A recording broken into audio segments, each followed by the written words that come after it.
Hi everyone, welcome to Do You Believe on Paranormal Zone TV. Thanks everyone for joining us tonight. And for those of you who are new to the show, if you would please subscribe, I'd appreciate it. And hey guys, don't forget to give the show a like tonight. And tonight I am so excited. I am the first one to be able to present to everybody tonight my honor to present to you the Society of the Supernatural. So let's welcome them to the show. Hey guys, thanks so much for joining me tonight. David Spinks, Mike Ricksecker, and David Weatherly. So it's all yours, Dave. Go ahead. Take it away, Dave. Okay. Hey everybody, we're coming to you live tonight on Noreen's show, our buddy, our good friend, because we want to make a special announcement.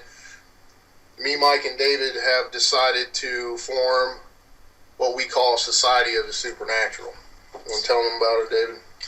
Collaborative effort. You know, we all have pretty extensive history investigating various types of paranormal phenomena around the world, really.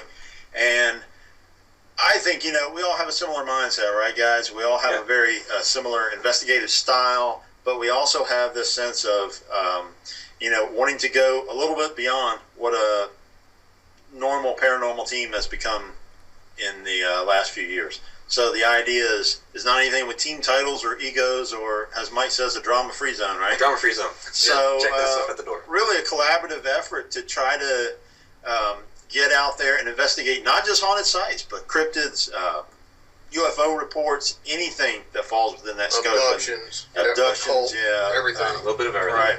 So hence the term supernatural, because paranormal seems to be so overused these days, and a lot of people have sort of restricted that to just haunted sites, and it's, even though it's not, kind of one of my pet peeves, but supernatural encompasses it all, right, guys?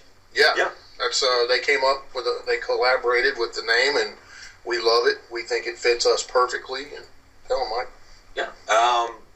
We each have our unique talents that we bring, and but we each have a similar mindset, and we have a passion for going after these unique phenomena around the world. And it's not just ghosts, although we have that passion for ghosts. It is a little bit of everything, whether it's cryptids or UFOs. There's even those connections back into ancient history and Native American history, folklore, all kinds of different things. So we're going to be covering it all, and we're very happy to be on here with Noreen tonight and be able to announce all this to you. And I gotta say something, just to hype both of you guys for a couple minutes. I've been doing this stuff for 40 years, and bear with me, guys. I've had a number of different teams. I discarded that a long time ago, went solo. Every once in a while I would work with different people, but just sort of follow my own path, researching and investigating, and probably did a lot of things solo that I shouldn't have done, safety-wise and so forth. But, man, Dave, you and I just clicked automatically in investigative style. And, your law enforcement background, your approach is so much like mine, but yet unique at the same time. And then, Mike came in.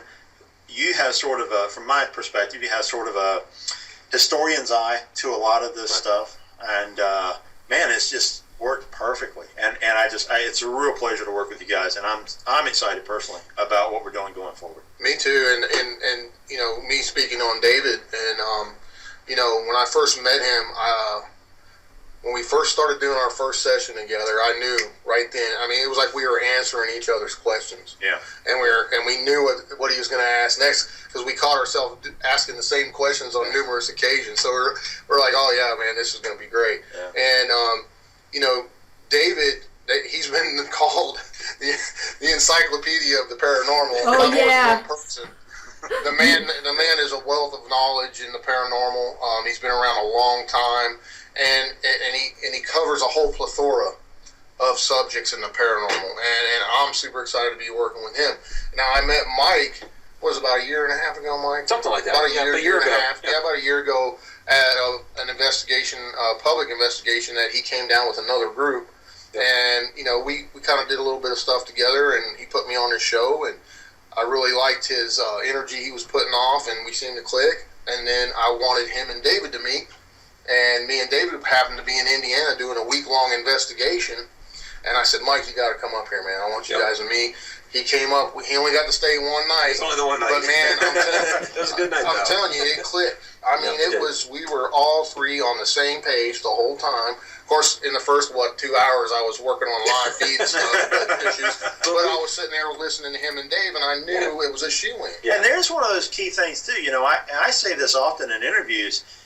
It often is very important to look at the dynamics between the people at an investigation and what kind of results they get. And, man, the three of us go to a location, we're getting results. We're getting evidence. We're making things happen. And that's what we want to share with the people who have, blessed us with following our live feeds and the things that we're putting out. And, we appreciate the fans so much. Yeah, we really and appreciate we give them more.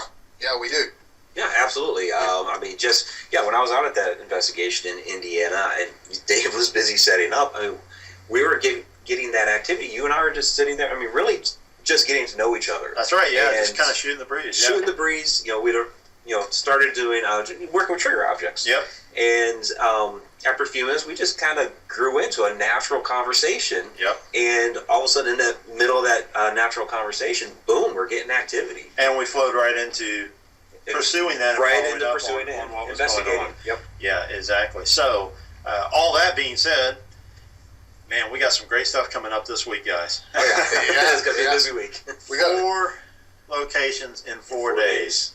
Yeah. Back to back, nonstop. Yeah. Kind of crazy, but it's gonna be great. Nobody's doing what we're doing right now that I've seen, and I'm not trying to toot our own horn or nothing, but we live this life for real.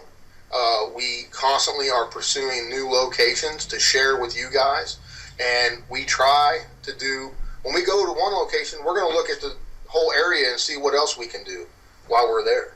And absolutely, where are we going? Belair House. Belair House, Belair, Ohio. Now, any of you guys that have followed some of our work previously, you'll know that we were there. 2 months Man, ago. I can hardly keep track. About 2 months ago. And what a crazy investigation that was. Yeah. Just weird stuff the whole time. Now, this is a notoriously haunted home in Belair, Ohio, and there are a whole wide range of things associated with the history of this house. It's rumored to be a location for the Underground Railroad, which was recently verified. Verified, yep. It's also a location close to the river that has coal mines running all underneath it. And back in the day, of course, there was an explosion in one of the mines, killing, was it 72? 72 miners perished under, and some of them possibly under that home. We're still trying to track down some of the history on this, but all of that aside, if that's not crazy enough, the woman who lived in the house for a number of years experienced a really intense haunting while she was there, and this was covered on My Ghost Story. Yeah. It was. So you can kind of catch that, I think, sometimes maybe on Netflix or in repeats. But and she has a book. And she has a book about it's just a crazy location. I mean, we had things going on in the stairway in that one bedroom. One bedroom off the chain. Yeah, very intense. Which is the location of purported incubus attacks. Yes. That's where a lot of her experiences were at. Yeah, we had some really strange. We got the old poop smell really strong there. Oh, I remember that. There on the stairwell. On the stairs. Along with the voices that we were getting from the ghost box confirming what we were smelling on the stairs. Yep. Right. A lot of interaction with the REM pod. Yes. Initially. And wow, I mean, we had items moving around. Lots of disembodied, voices, some sounds, and the one night we were there for like 5 minutes, and that little heart figurine or whatever, moved on the mantelpiece. Right. Yeah. All kinds of stuff. Yeah, carried itself over. So. Yeah, and it was kind of a heavy object, so it took some serious force to move that. So tomorrow night is actually a public event. So if you're in the area, I think there's a couple of tickets left. If you're interested, come on by and investigate with us. We love to investigate with our fans and people in the public, kind of show them how we do things, and they can take it as they wish, You can check them out on Facebook for ticket availability. It's just under Belair House, and that's Bellair. Yeah. E. Yeah. Bellaire. And we're doing Belair that. House. That event was originally set up because I try to, when a place lets us in or lets me in to investigate, and they don't charge me any money because we're getting well enough known out there when we go to a location, it actually helps them get more business. That's right. So we went there. I think I was there 3 times. Right. I was there by myself the first night. It was really, really off the hook. Then David came with me. Then me, David, and Mike went. Right. And so they asked me to do an event, and I said, yeah, but I'm bringing David and Mike. Right. We're doing an event for you. So we're doing that to help put money into the home and the location for the owner to, keep the place up because just Mike knows he just went to an awesome location. Oh, yeah. And those places are disappearing. Yeah, Goldenrod Showboat out in, it's in Campbellsville, Illinois, and it's a real sad tale. It's a showboat that's over 100 years old. It was the biggest and most luxurious showboat ever built that worked the Mississippi River. Stayed in St. Louis a lot. But because they don't have the funding for it, and they tried to move it last year to preserve it, which backfired because it actually buckled the hull. So the amount of money they have to put into it, they just don't have. So it's actually being scrapped April 1st. They have, out there in Illinois, they have one final investigation for it this coming weekend, and then a ceremony for it on March 31st, and that's it. It's gone forever. And so that's a piece of history that we will no longer be able to experience. They're trying to put together a little museum that'll have a couple of pieces. There's a couple of videos out there that you can watch, the history and what has gone on there. But it's, we're losing these relics. We're losing these parts of our Haunted history. Haunted history that's being lost. And, a lot of times that's really sad because on a lot of occasions, the city doesn't care, or the people in the area don't care because it has that haunted reputation. Yep. So they'd rather see it torn down or demolished or something like that. And this boat has there's a whole lot of history other than just the hauntings. It's just a rich piece of Americana. Extremely rich. It's got a lot of history to it. It's one of those icons of those showboat, riverboat days of the Mississippi, and there are 4 known entities on it. And the big question, and there's the people that are there, they've of course, grown attached to some of these spirits that are there, and so they're concerned about where are they going to go? Are they going to pass on? Are they going to find some other place to go to? Are they going to stay in that area around where the boat had been? So there's that kind of concern with it as well. So it's really a sad deal. And it's important to us to try to help these locations as much as possible. We did an event up at Rhodes Hotel. Me and David, Mike couldn't make that. Charity event, and that's, we try to do some of those when we can, because we do come out of our pocket for this, guys. We're not making tons of money doing this. We come out of our own pockets because we love this so much, and we're all fascinated by it in our own ways, and that's why we do this. And so, continuing on, Sunday night, we are going to the Randolph County Infirmary in Indiana. I'm not going to say it.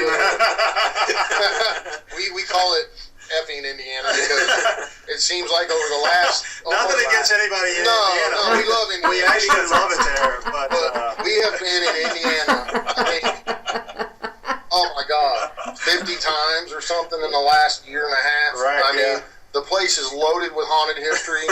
There's many, many, many haunted locations there. Not just ghosts, but there's Indian, Native American burial mounds, circles, all kind of plethora. There's sightings of puckwedgies. What else, David? Sasquatch. UFO reports, abductions. It's crazy. It really is, and it almost makes you think that. And I think you and I were talking about this, Mike. Indiana almost seems like some kind of crossroads. Because there's just so much of this activity that seems to be going through. And one thing that fascinates me are these puckwudgie sightings. Now, a lot of you guys probably haven't heard this term. A puckwudgie is actually associated with Massachusetts. And the Wampanoag Indians in that region have this whole legend surrounding these things called puckwudgies. They're basically little people. And it's a pretty rich history, but they are confined very much to the area where that tribe lived. But then all of a sudden, over the years, we find all these Pukwudgie reports and sightings in Indiana. Yep. And it's so strange. And as we were speculating, do they follow some of the people? Is it just something else that's so similar in appearance that somehow that name got tagged onto it? But I think we're hoping to follow up on some of those reports this summer. Yeah. When the weather's a little bit nicer, because we keep going to Indiana and it's been freezing. Yeah. And we kind of want to get there when the weather's really nice and experience it a little bit. So that's something else you may see us pursuing along the way too. Yeah, and as far as the infirmary goes, it was used for numerous different things. It was an old folks home. It was a home for the mentally insane. A lot of sick folks there. Rumored to be many deaths associated with the property and buried on the property. They're still looking for some of the graves around the property, and they know they're there, but they got to get the ground penetrating radar in and figure it out. But last time, I think it was in the thousands, if I remember right. The person who bought it is a friend of me and David's and Mike's.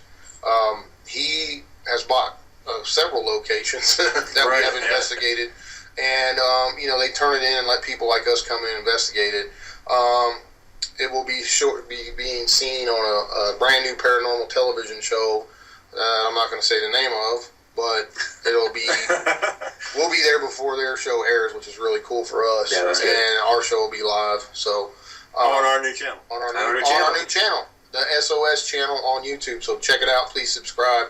Society of the Supernatural on YouTube, guys. You guys can be the first ones to subscribe to it if you jump over there right now, whenever you get a chance. And here's what's cool. I'm ready to stand by. There you go. Here's what's cool. I want to throw in about this location. Hardly anyone has investigated this thing. Right. It sat empty for a very long time because the county owned it, didn't want to do anything with it. Just let it sit there. And it sat, what was it, like 25 years or something, I believe. Yep. So that's a long time. Now, a lot of people would think, well, there's probably nothing going on there. And, we've experienced just the opposite when something is closed in for that long a period of time, and all of a sudden, living human energy goes in and starts to interact with it. Sometimes it can create a real explosion of energy. Yeah, that's kind of what I'm anticipating. I did a walkthrough in it. I've been in it, and you can feel it. It's there. A friend of ours who took me there and introduced me, when they first got it to the owner, and the first time I met him was there actually. She had an experience and got it on camera, but I'm not going to steal her thunder because she's going to put that up. But there's some dark stuff there. Well, that amount of death alone, is going to leave one heck of an impression. That's a lot of negative energy. Yeah, it really is. Especially with the asylums. We all know medicine was horrible back in those days. Brutal. And they just, lobotomies, shock treatment, and ice baths, the whole 9 yards. So we're really excited to go to that location and share it with you guys. Hopefully we'll be able to go live. If not, we will film everything, guys. Yes. Doing live, you guys don't understand how hard it is to do live feeds sometimes. So we want you to try to understand that, some of these locations, it's impossible. Some of them are remote. Yeah. Whether it's no power or no internet. No internet. I've actually, the first time I streamed at the Belair House, I was running power from my truck just to power my computer. And and there's some people that bitch and moan because I can't get a good live feed going. I'm sorry, guys. I'm doing the best I can for you. But as you guys know, we always film everything, and we will put it up one way or another. You'll get to share in our experiences. Let me throw this out there. We're doing 2 other locations this week, and one of them is Thornhaven Manor. And I'll let Mike talk about that for a second. But the other one, just so you guys know, we're not divulging yet. All I want to say is, this. I'm tempted to throw a few choice words out about this place, and I'm trying to keep it PC. This is going to be an intense freaking place. I personally, I think light of a word. It is too light of a word. I'm trying to find words that aren't. I think it's a very disturbing location. Yes, and very disturbing. There's not. I don't know what else I can say about it. It's going to be intensely disturbing. We're hoping to live stream from there, and if so, you guys just watch our blogs, our Facebook profiles, our channel, and these things, and we've got a few loyal friends out there to try to post this stuff so you guys are aware of it too, like Noreen, and we'll definitely let you guys know and give you a heads up. But trust me, this is going to be a deeply disturbing I don't place. think I've ever investigated a place like this. I have No. I have in all my years, nothing exactly like this. No. Because it is very unique. Yep. And unique and very the amount of how do you word this without giving away too much? Brutality, negativity, emotionless murder. Like I said, I think one of the most disturbing locations that anyone could choose to do. So we're sort of walking into the fire with this one. Yeah. And I expect some really, Yeah. Oh yeah. Because intense evidence. With my background, my background. Well, another factor I'm going to be giving it down. I'm going to be giving it down the road, because what occurred at this location is very, very tragic and downright sick. Yeah. And seriously, I already intend, for some good cleansing stuff afterwards. Yeah, we're leaving this place. Yeah. Oh yeah. Yeah. So just to throw that teaser out there, if that's piqued your interest a little bit, I hope that it has. And stay tuned. We'll be giving some more information about that. That'll be Tuesday night. But Mike has take away Thornhaven. Okay. Thornhaven. It's it was built in the mid 1800s. It was the largest home in the county at that time. Indiana. Indiana. Yeah. What's the nearby town? I forget. Little bitty thing. Yeah, it is. In any case, and we'll have all kinds of additional information. But built in mid 1800s by Simon T. Powell. Their youngest daughter died there in the home. At only 2 years old. She's reportedly been seen and heard there quite a bit. There was also a murder of the caretaker later on. That was the early 1900s. Now, there's a little bit of a discrepancy of whether or not he actually died at the house or away from the house. He was the caretaker of the home at the time. And so that's one of those things that we're going to try to find out. Maybe we can be told, because that's a piece of information that people have been looking for. So, it's a very creepy house, old house. It's a historic home there in their county. So beautiful in its day. Yeah. Yes, definitely beautiful in its day. Yeah. Another location that hasn't been investigated too extensively. I know there's been some teams in there, a lot of local teams, I think, but it hasn't gotten a lot of national attention, and it's going to be interesting to see what we come up with in there. Yeah, I'm excited. This is going to be one of those epic weeks that we're going to be doing a lot of in the near future. So with that being said, let's tell them about some of the events and we got coming up. We're going to be appearing at. We have the April event. End of April, man. Why don't you tell them about that? That's going to be really cool. April 29th, putting on this is really an SOS event. I kicked it off, but then when we finally came together and we got all this together, it's going to be an SOS event at a location called Old Salt Sulphur Springs in Union, West Virginia. This place is it's like great. A little hidden gem. Yeah, little hidden gem. I've been running all the paranormal for the owner down there for about 2 years now, but only one other group besides me has been in there. Mike was in it because I wanted to keep it hidden. I didn't know why at the time, but now I do. Yeah, things work for a reason. It was because of this. Yeah. And now, once we do this event, it's going to be out. So go on to my events page, and you will be able to buy tickets. Friday night, excuse me. Limited number of tickets. Limited number. Because a lot of them have already sold because we've got a great group of guests coming in. Joe Chin, our buddy from GHI. Coming in. We got Joe Chin, us three, Carissa Fleck, Kristen, the owner of the Belair House, is coming. Jay and Teresa Lynch. Jay and Teresa Lynch. Tina and Jackie Hicks are coming. Yep. The Paris sisters from Indiana. From Indiana. Yes. Who else? The owner of Ashmore Estates, who owns the original Scooby van, is coming. Right. Robin Terry. Yeah.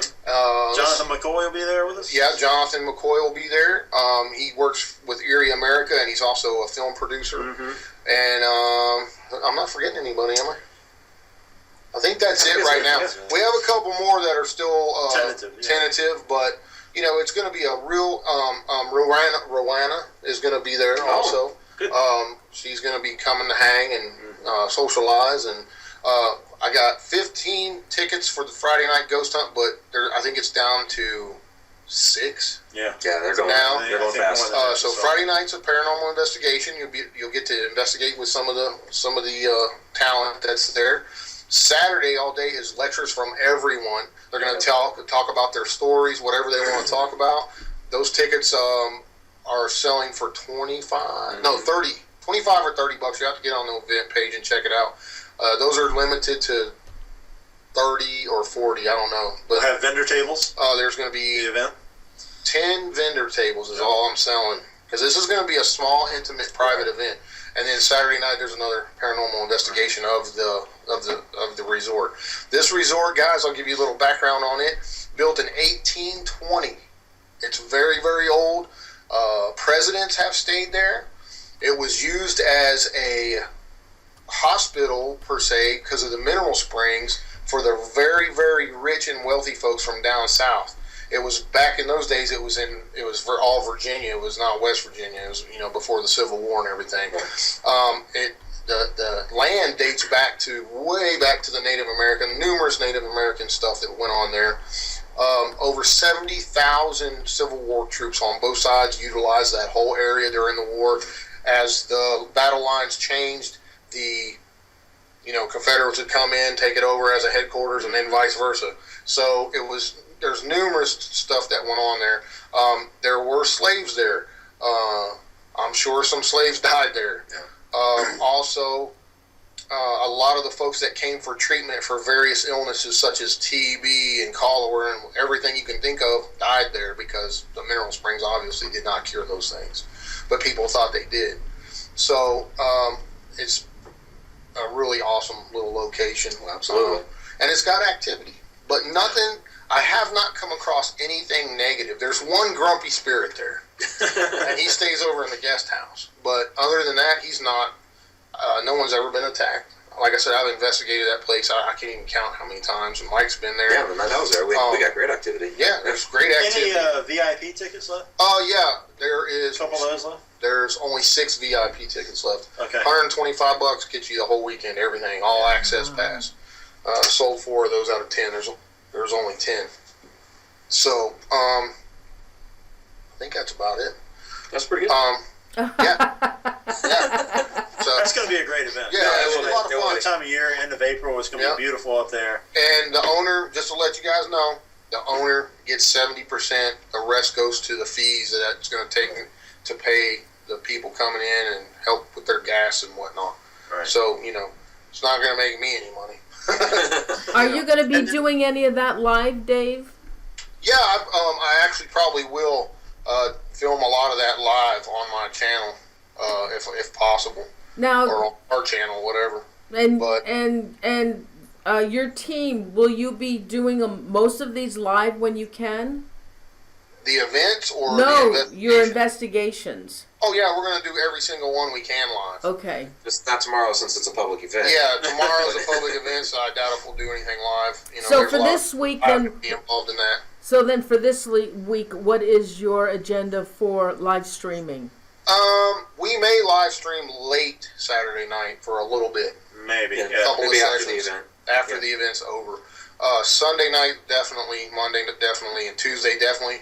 God willing, if we got signal. Provided we have a signal. Exactly. Yeah, we need internet. Yeah, I mean, otherwise we film, guys. I mean, that's all we can do.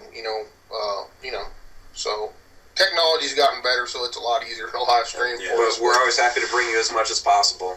We love being able to bring you the video of our investigation. So that's our desire to present to you. And let me say something else too. there's a lot of, even the people who are following everything we're doing by live stream, there's a lot of stuff you guys are not seeing, because we don't go into these locations and investigate for a couple of hours and then call it quits. When we go, we're on full time. My God, Dave, Point Pleasant, how many hours do you think we put in investigating? 40, 50? Yeah, easy. We spent a lot of time there, and we were all over the place, and a lot of that you just can't... we're also filming. Yeah, we're filming, yeah, because you're going to see some stuff coming out...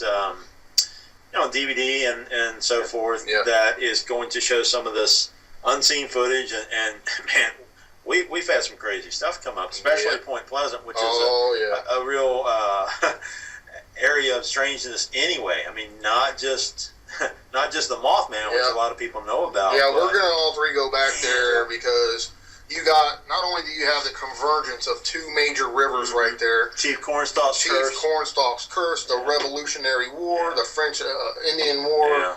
I mean, it's all there, man. And the tragedy of the Silver Bridge alone, which still, Dave, and you and I were there during the anniversary of the bridge collapse. Yep. And that happened in '67, so 49 years, 48 years we were there last year. 48 years, and this is still having an effect on this community. There are still people who remember losing loved ones, and it's left such an impression that just we stood amongst the family while the ceremonies were going on and filmed it all. Yeah. And we shared in there. You could feel it. Yeah. It really had a really tragic effect on the whole community. Still does to this day. We stayed in a haunted hotel.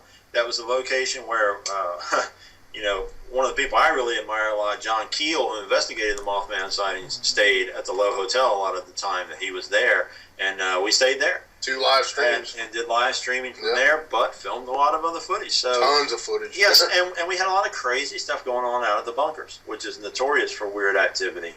We can't talk about it yet. Yeah, there's some cool stuff coming. Full footage coming on DVDs, guys. We got a whole DVD series coming out soon. Yeah.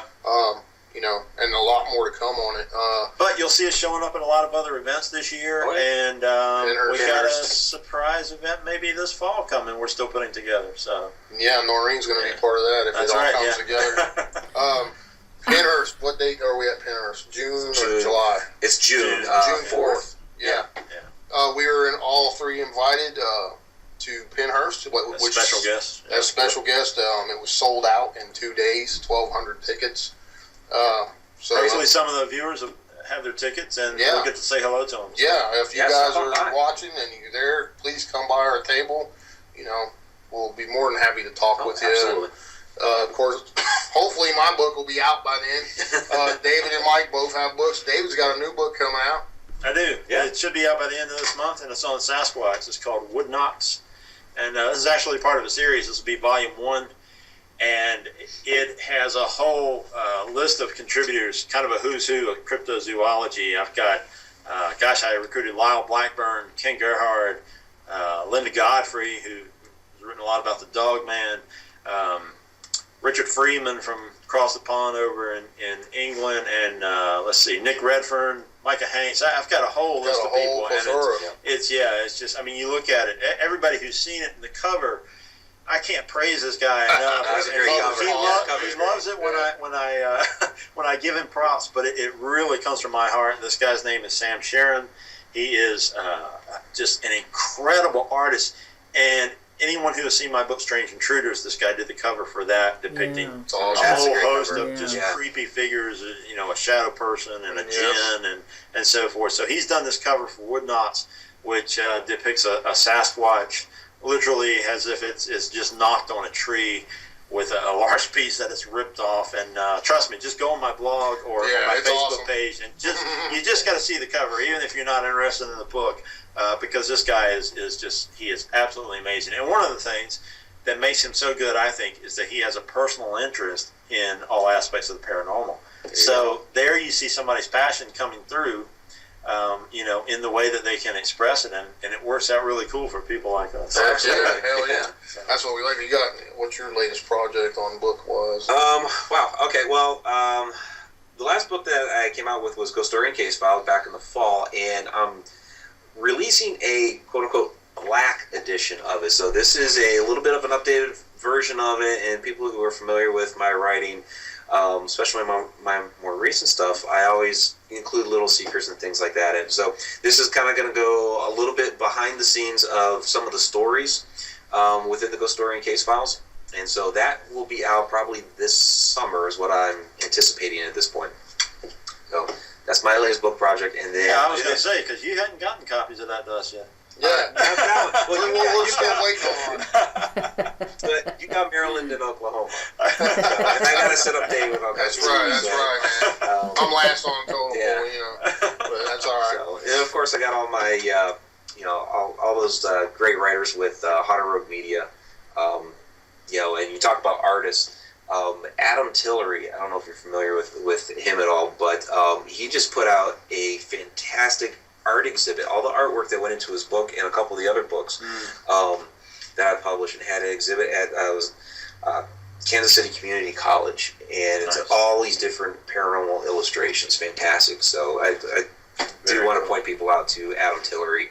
Check out his work. Fantastic artist and writer. Very cool. Yep. Cool, man. We got any questions from the chat or anything, Noreen? Yeah, I don't know. Anybody have any questions? Anybody have any questions? Don't forget, we're 30-second delay. Any questions for the team? For this awesome team? And Dave, your Dave, your channel is SocietySupernatural.com. What is it? SocietySupernatural.com. That's the website. That's the website. The YouTube channel, is it Real Paranormal or the Society of Paranormal? No, Society of the Paranormal. Real Supernatural. Society of Supernatural. Society of Supernatural. Oh. And the new channel I have is Real Supernatural because it's going to coincide with some of that. Okay. But the website. The website is Society Supernatural. We couldn't get because one of those companies had it where you had to pay them $1,000 for it or whatever. Yeah. And we weren't going to do that. So SocietySupernatural.com. Yeah, we got a lot of cool stuff in the planning phase right now, guys. I think we're going to try to hopefully go to Canada later in the year, maybe. Hopefully, we'll see if that all works out. But we're going to be definitely going all over the country and checking it out, And before I forget, guys, since we were kind of giving people props, there's one person I really got to give a special shout out to, a good friend of mine, Gerald Vance. Anybody who's seen that really badass logo that we have for Society of Supernatural now, this is the guy. He is just an epic graphic designer, and we gave him the name and let him run with it, and I think he just that logo just kind of blows me away. Awesome. It's so cool. And throw an idea and bam. Yeah.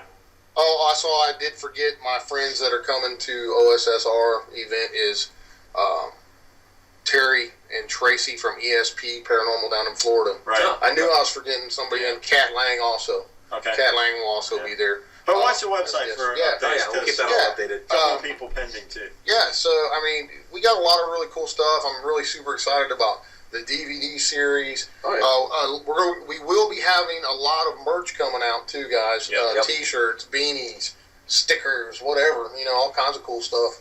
So keep an eye out for that stuff too. And this is the tip of the iceberg of what we got cooking. Oh yeah, you're just getting a little piece of it. Yeah, this is a small piece. All kinds of things in the works. And I mean, the website right now, definitely, check out the channels, check out, the Facebook page, which we have out now. And then with the website, there's parts of it that are still under construction, but it's going to be constantly updated. We'll have all kinds of information out there and point you in, the 20 different directions that we're going. Yeah, exactly. At least. Yeah, and also we need to point out too, we're all individuals. We're still going to be doing other things besides working with each other. Because, David lives on the West Coast. Me and Mike lives in Maryland. I live here in West Virginia. And whenever we can get together, that's going to be when we do Society of the Supernatural events and whatnot. So, you'll still be able to see stuff on Mike's channel. Right. You'll still see stuff on Dave's blog and all the stuff he does. And then my channel, too. Like, if I'm investigating with someone else, it's going to be on Real Supernatural. So, that's what we're planning on doing. But this right here, to me, is off the chain, going to be some really awesome stuff. So you guys don't want to miss out on this. I'm telling you, it's going to be stuff that no one's doing. This is special. This is no really one's special. doing this stuff. Kind of stuff. Do you plan on traveling like all over the country for locations? Oh yeah, Oh, yeah, that's what we do now. We do That's it what now. we're doing over the next couple of days. Yeah. Is there any particular location that you really, really want to do? Oh. Virginia City. We're just talking about that. We've got a pretty long list. Yeah. What's interesting is between the three of us, we've done an awful lot of locations. I know I've done a lot of stuff internationally, so has Dave, and we've all done a lot of stuff all over the states. But there's a lot of locations that, of course, all three of us collectively haven't done. Like, Right. Mike hasn't done Virginia City, although Dave and I have.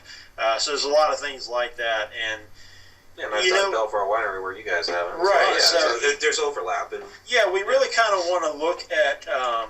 You'll see us expanding more and investigating other things aside from just haunted locations, and trying to dig a little bit more into the history, the folklore, the various strange things that are happening in a region collectively. And when we can hit points like, well, of course, Virginia City we were talking about, there's dozens of haunted places just in that small location. You couldn't Crazy. cover it in a week or two. I mean, you'd have to be there a month Yeah, to exactly. even come close. Exactly. So, we do have a few things in mind that we're sort of cooking up, and we'll keep those pending because there are so many different locations we can do. We will be out west some this year now that the weather's getting better. So, All right, I've got a couple of questions. Sure, shoot 'em. All right, Donna Gordon, this is for Dave Spinks. She wants to know, I was wondering how Dave was handling it with the wife and kids at home with this new project. The wife. That's her question. Just fine. And then I have another one, and that's from Phil. Hold on for a second. Hold on. What's that? what? Somebody's supposed to burn drinks, huh? Yeah. Okay. Where's our Umbrella service? drinks, yeah. Phil M. wants to know, the scariest thing that ever happened and the most convincing evidence. Ooh. Go ahead, start it off and go down the road. Oh, wow. Where I've started. Doesn't matter to me. God, there's so many. I mean, really, that would be a long list. We could do a whole show just on that, but I'll throw a couple of recent things out from SOS period here. And you have some pictures of some of this, Noreen. Oh, Yeah, what so, do you want? All right, hold on. Let me get them. Hold on. I'm reading the chat. All right, so let's see. I have, David Weatherly. I've got you were scratched. The scratches on your back. Right. I'm showing that to them now. 30-second delay. Yeah. Right. Yeah, no, go ahead. Because what you're going to see, this is from a location, the Rhodes Hotel that we referenced earlier that Dave and I did.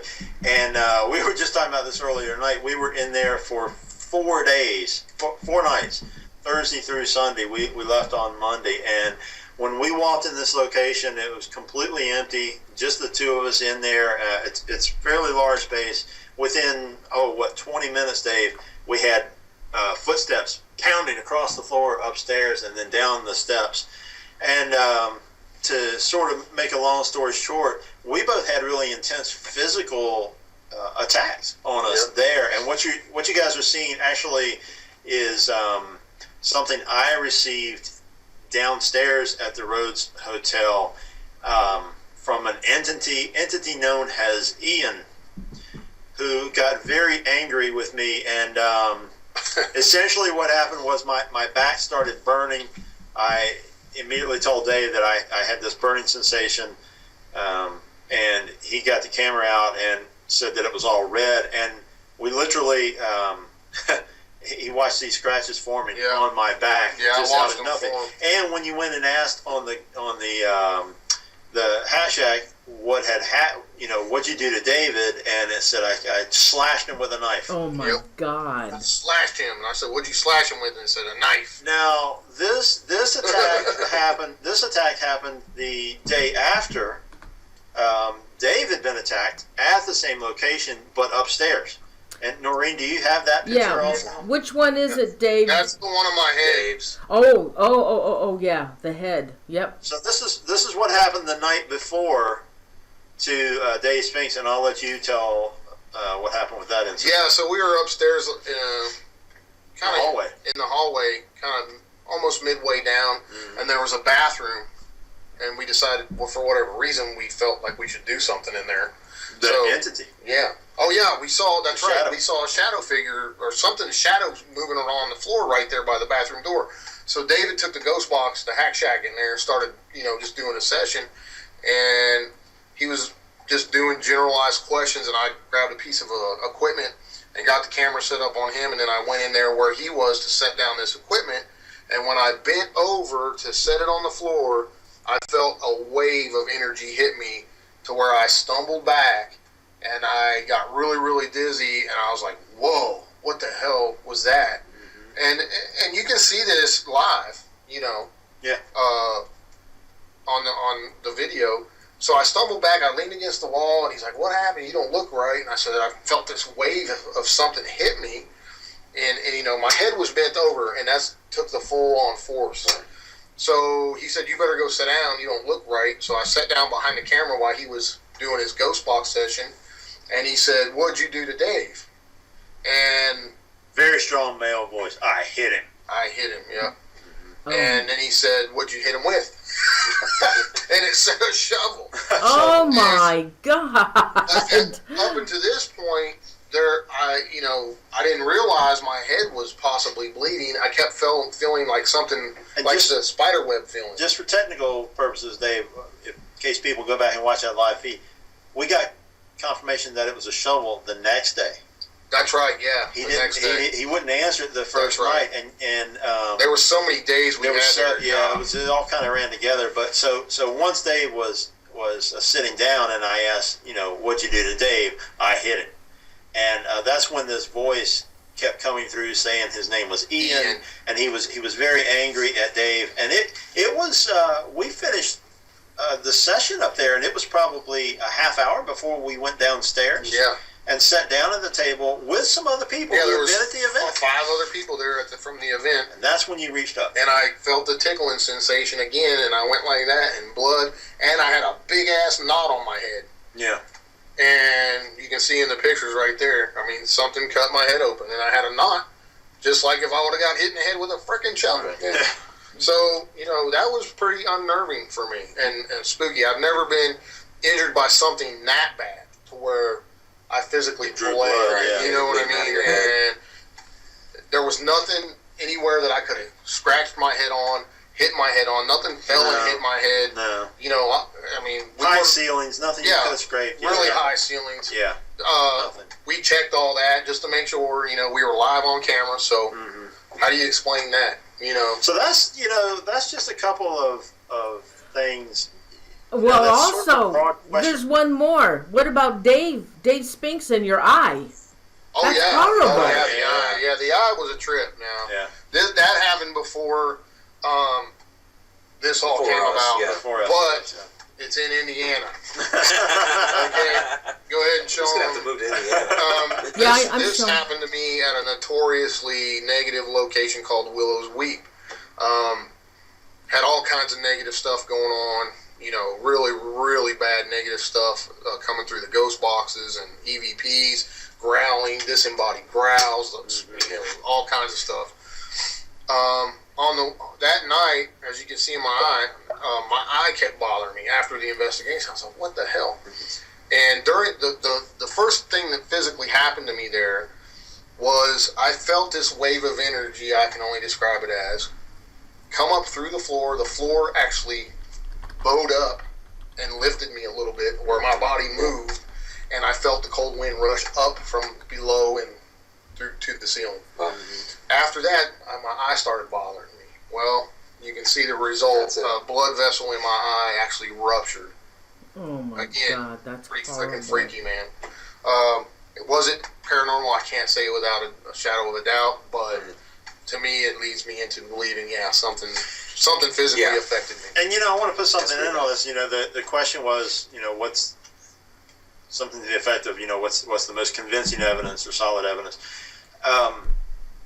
I think we all think alike in these terms. We are constantly seeking information from various sources, pieces of equipment, personal experiences, photography, EVPs. I mean, we try to really rotate around. We try a lot of different cutting-edge experiments. I think that, in fact, we know for a fact that we've done things for the first time on certain live streams and so forth, and it later shows up on TV. On TV, and they're saying it's the first thing, and it's not true. No, it's not. So, having been in this so many years, I've seen too many investigators get hooked on, just using a flashlight or just using, EVP or just doing one singular thing. Mm-hmm. And I don't count on that, because I tell you, I can go, I've been in locations where there's no EVPs, nothing on the ghost spots, but anomalous photographs show up. And then vice versa. You can go into a location and get crazy EVPs, but nothing else. Yep. And, we really seek to use a wide range of equipment and, personal techniques, personal experiences, everything we can think of to try to collectively get a sense of what's going on in the location. Yeah, and the way I like to do it too, and I'm sure you guys agree, the more ways you can get a response, the better. Exactly. If you have an EVP and then you have a piece of equipment going off and you're feeling the hair on the back of your neck stand up, if you put all those together, right, that's really saying something. That's compelling to me. It is. I remember the first time that the three of us worked together, and we kept trying a number of different devices, and we were following up with the same type of questions, mm-hmm, following the storyline. And we were getting similar responses off of each of those devices. And that was cool, because the consistency carried over different devices, yep, and different pieces of equipment. Yep. And we got the same responses. We got the same responses. That's right. And we were having personal experiences there, physically, and we were also having like disembodied things like that weird popping noise. The pop. Yep. Yeah. So a lot of bizarre things, and collectively, again, that becomes really compelling to me. Yeah. And in my personal opinion, how do you word this? There's no, without a shadow of a doubt in this field, guys. You look for what we just talked about, and that leads you into, hey, that's more than likely paranormal. You can't say for sure what something is, or what's causing it, or what you're even speaking to. But the fun part is trying to find that out. Yeah, because, and it depends on how you approach it, too, because mm-hmm, it's like the old saying that I often say is, you'll never convince a skeptic, and a believer doesn't need proof. Exactly. And, if you remember that, but yet discard both of those things, because personally, I'm not out to convince anybody. I can care less about that. I just want to gather more and more information and evidence and validation from multiple sources. And you're absolutely right, Dave. There's way too many people in this field sitting around making proclamations, as you and I call it. And they're making these broad statements that, well, this means, A means D, Yeah, absolute. Right. No, there's no absolute. We're dealing in theories. Exactly. Everything we're dealing with here is theories. And, we're trying to get as much information as we can, but like Dave was saying, there's no way to definitively prove any of this. So we're dealing with these theories. We're compiling information. We want you guys to share. Decision. Yeah, you make your own decision. We're just sharing with you what we get and what we think. It's up to you to say, well, I think that was really paranormal or not. That's your decision. We're not saying it's definitely this. We never say that. You have to make your own decision. And honestly, what I really like to see people do, I'd love to see somebody watch our Rhodes Hotel investigations, go to the location and see if they can get anything that get Ian's name again. Get Ian's name, or see if he'll knock you in the head with a shovel. I mean, that's what you have to do. Yeah. All right, we got lots more questions. Would lend proof to, hey, what they got was the same thing I got, or close to it. And then it just makes it even more compelling. That's what you want to do when you're doing these paranormal investigations. There's no absolutes at this time, anyway. That's right. That's right. All right, we got lots more questions. Donna Gordon wants to know, when is the first DVD stuff will be out? I would say within a month. Yeah. I'll say pretty April. close. Yeah. We should have them available at the event. Yeah. At Old Yeah, Soul definitely by Sulphur. the event. But they'll also be available for order online, so watch the website. Yep. Okay. Brandy Shirley, actually this is more directed to David Weatherly. Will the three of them be doing anything jointly on the Black-Eyed Children, and what are their opinions on what they are exactly? Oh, well, yeah. Get Dave's book. I just finished reading that, a month ago. Yeah, it's fantastic information. Definitely get the book. But go ahead. Yeah, you guys will have to speak on, what your opinion of it is. Let me just say this. Nothing within the supernatural realm is off limits for us to investigate. So if a case comes our way that involves the Black-Eyed Children, I'm going to answer for you guys and say, yeah, absolutely. Oh, yeah, absolutely. I'm in. Yeah, I mean, in a heartbeat. Yeah. Goes without saying. We're in for it all, man. We want to. That's what we do. That's right. Yep. All right. From Unique Annie, are they ever going to come to the Shanley Hotel in New York? I'm sure we'll get there one day. Yeah. I'm sure too. I'm sure we'll get there. All right. Also on some of our upcoming DVDs, we will be having special guests here and there. That's right. People that you all know, all faces you know. So Keep what? Donna Gorton. Will they be doing a joint book project together? we We were talking about that. were just talking about that earlier. Yeah, I'm sure we'll we do will. that. Yep. Desert Deity, does your team ever plan to go out to Willowbrook on Long Island? I want to go. On Long Island, where all those poor local That's children on my went bucket missing. list. Yep. Oh my God, that is... Me and Noreen have actually talked about that place. Yeah. Oh my God, you have to battery go. on the tablet. No. Oh, you gotta go. You've gotta go. Oh my Noreen, God. if the phone call hangs up, call me back on the call me back All right. because it's got the tablets running out of power. So how will I get you back if it's running out of power? Just give me like 15 seconds and call me back on. Oh, all right. That would be absolutely awesome. However, if it's the same case she's talking about, those missing children, Yes, they did convict the killer. He wasn't all quite there, and but they never found all the bodies either. But most of those children that were that have disappeared were all mentally handicapped in some way, and that's who he picked on. But there was a video out called Cropsy, and that is on Netflix. Yes. Yep, I watched that. It's awesome. Yeah, it's awesome. The guy did a really good job. Josh Zeman did an excellent job on that video. So I really hope you guys go out there. I mean, that's going to be one freaky place. It's huge. It's big. Okay, Tamara Smith, Noreen, ask them if any of them experience any paranormal stuff as children, and has anything ever touched them as kids? I can start that one off. Yeah. One of my very first paranormal experiences was a shadow person that I woke up to in the middle of the night. I was probably about 8 years old, it was standing in the corner between my bedroom window and the closet. Scared to death, tried to scream, couldn't scream. And of course, it's one of those cases that people try to say, sleep paralysis and all that. But this thing actually approached me, leaned over me, took my arms and crossed them across my body. No idea why, but that's what it did.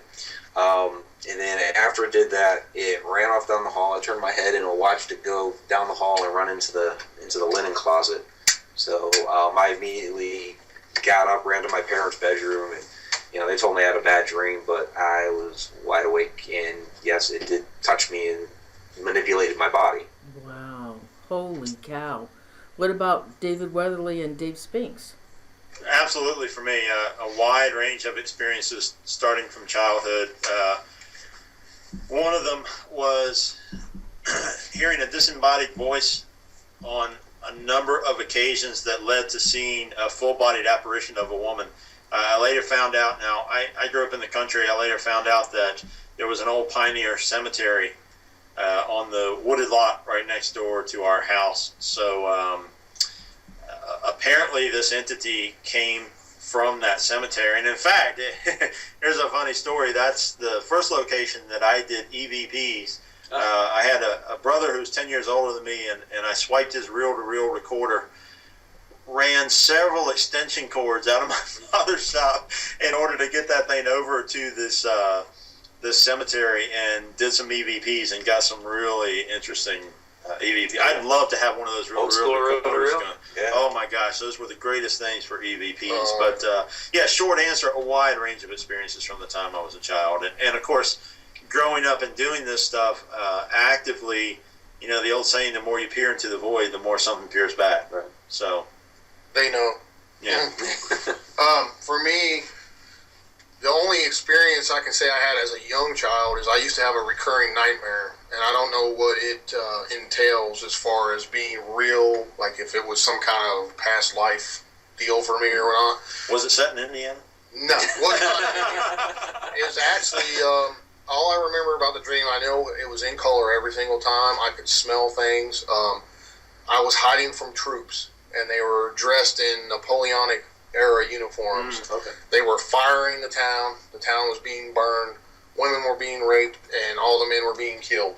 And I was hiding in the bushes watching all this go on, and I knew if they found me, I was dead. And then I would wake up every single time. Don't know what that meant, but I had it for many years, like all the way up until I was 10, 11, 12, and then I didn't have it anymore.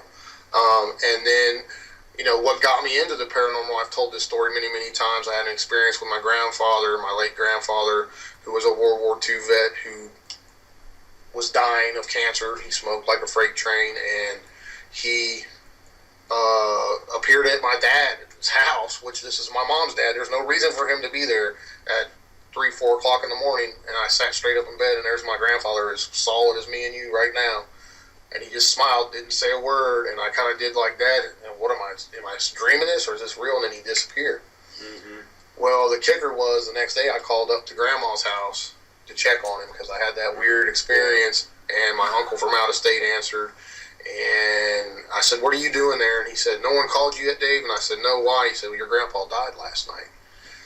So I didn't say anything. It freaked me out. You know, about 6 months later, we were at Grandma's eating, and I came out and told the whole family the dream I had. And several of their faces went funny, and they all had the same experience. And I knew right then and there was something to it, that when you die, you're not just dead, something happens. And ever since then, I've been pursuing that. So that's my story. Never touched by anything that I know of or remember, you know, as far as that goes. And I've had several other experiences, but I'll go into that. I'm going into that in a book later. So some more questions at us, Noreen. Oh, yeah. Okay, Luciana Daly, hey, have you guys ever thought of going to Atlanta to do an investigation on the Atlanta child murders that occurred in the 1980s? That would be an interesting. Well, Georgia's on the list. Georgia is on the list for several things. Yeah. I saw someone in the chat also said something about Clinton Road. Yeah. Clinton Road and the Triangle is also on the list. The Bridgewater Triangle is definitely on the list for several reasons.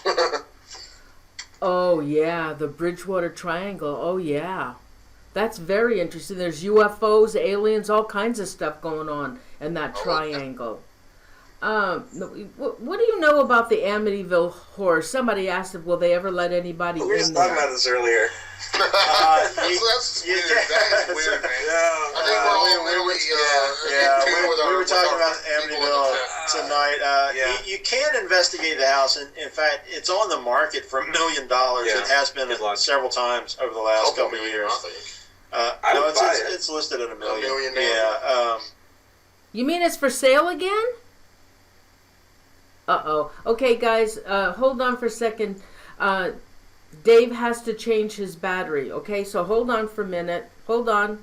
Time out. Hold on. All right, hold on till I get Dave back, everybody.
Okay. All right, we're back.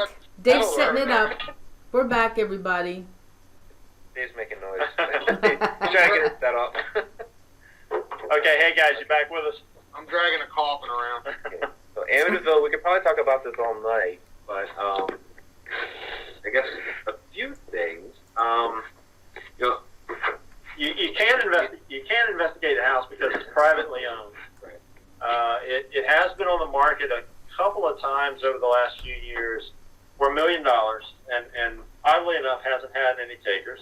But I would take it if I had the money. You would take it if you hadn't done it yet. Now, a lot of people don't know this. They significantly altered the appearance of the house because they wanted to get rid of those iconic windows on the end of the home so that people wouldn't recognize it. Well, didn't they change? They changed the address too. They changed the address. Oh, really? I didn't know that. Yeah, they But changed if the number on the you house. go to Google Maps, you can figure it out pretty easily. Yeah, it's pretty easy. It's pretty easy to find. I've been by the outside of it, and we've talked about Amityville some. At the very least, again, it's a disturbing location because of the human factor of what happened there. This murder, this guy murdering his family. And to me, that's the real horror is what happened with Ryan DeVale, Bush DeVale, and the whole family. There was so much domestic abuse that was going on there. There were mob ties, all this stuff. If you ever get a chance to watch the series Shattered Hope, check that out. The 3-part series with a ton of information about the backstory of that family and the dynamics of what really happened there with the murders. Fantastic series, but that has led to all of this other. I'll throw this in Go ahead. too. I don't think the whole story has been revealed about Amityville, and what I mean by that is that it has become so over the years. There's a lot of controversy. Hollywood stepped in and made the movies. There's a lot of controversy about the story that Jay Anson told in his book. And quite honestly, I've heard from a lot of directions about Amityville. I talked to the Warrens about it years ago. And, I can only say so much because, again, I haven't been in the home to investigate it myself. But I would be inclined to think that there's something in there just because of the level of tragedy that occurred. And like you said, Mike, the amount of weird, the domestic abuse and everything else that happened. Plenty of negative energy. So, yeah, I don't know. Short answer for the person's question, we can't investigate Amityville right now because we don't have $1 million. However, we are taking... There you go. $1 at a time. Let's start crowdfunding. So get us there. Now, did you answer the question about Clinton Road? Yeah, that's definitely on the list. That whole Jersey area, Bridgewater Triangle, definitely. That's a lot of hotbed of activity up there. That was by Griffin Corcoran. Now, Jen LL, she wants to know, has anything ever followed you home? You want to tell them real quick? Right, dude, that's for sure. And it's well, you had a real issue with Revenant Acres for a couple of days. We did a site in Indiana. I'm telling you, we can't get away from it. it's just because of the amount of work we've been doing. It is. But this is a bizarre location. It's a place called Revenant Acres. It's an old farmhouse. It's a very small location and a long history that, up in recent times it was used as a drug house before it was taken over by the current owners. There were some issues with abuse and there was a child molester there, I believe. There was, a lot of other rumors of deaths and murders, but there's a lot about the history of the house that is unknown. It is starting to become known as a pretty dark location. There have been a few people who went there to investigate who apparently became possessed. We saw a video. We've seen some things, I've never seen anything like that. Yeah, and unfortunately it's not been released publicly, which kind of makes it all the more compelling. Yeah. But Dave and I were in the place, and it's a weird location, and I actually had something that's never happened to me at one of these locations before. Something bit me. And it was a really bizarre incident. I was sitting on a piano bench. I was straddling the bench, Dave was in another room, sort of provoking an entity. We were trying to experiment. Yeah, we had an entity that was coming through the various ghost boxes and was really kind of being a smart ass and was doing different things. And what happened was I felt something kind of rush under my legs, under the bench, and the bench tipped. It was trying to tip me off this bench. And I felt something on just above my knee on the left side.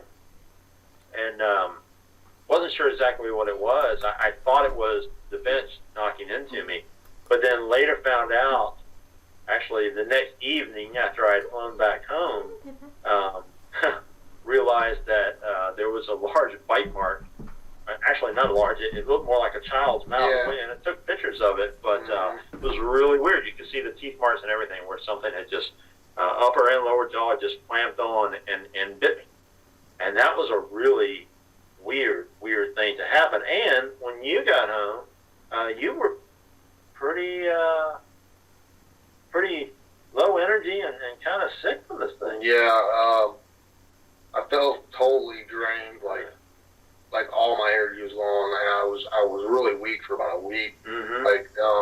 And I have, I rarely get sick, but over the last, say, what you guys saw at Belair House, I couldn't even talk.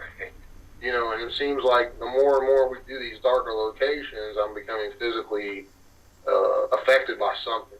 And we take precautions both before and afterwards. We all have our own various rituals and so forth we go through, and then a lot of times we'll do things as a group to cleanse ourselves and get this stuff kind of shaken off after we leave these locations. But some of these places are so intense that you just sort of have to double and triple up on what you're doing. Yeah, and it's like David said earlier, the more you do this and the longer you do this, you kind of become more open, if you will. And sometimes you can inadvertently let stuff in with your protection down. And it can be dangerous, guys, in my personal opinion. Absolutely. Physical attacks have happened. You've seen results of those. Mental attacks have happened. Dreams. I've had crazy dreams after some of these locations. Yeah. Folks that just do this on the weekends, okay? I'm not downing you, okay? I'm not downing you. That's not what I'm saying here. But it can be dangerous. Trust us. I mean, we're telling you from 100 years of combined experience. And we know other people, no names mentioned, that the ultimate has happened. Yep. And possibly due to some of these locations they've gone to. Yep. And it really hit them. There's a big thing going on right now with a lot of paranormal investigators coming down with weird cancers, all kinds of stuff, guys. I mean, not saying it's for sure. Like I said, we don't for sure. But to me, my personal opinion, there's no such thing as too much coincidence. Yeah, too ironic. It's not something. And I know several folks that have had strokes. Yeah. Come up with these crazy cancers, and the 2 weeks before that they were in fine health. Right. So weird stuff going on. Tread carefully.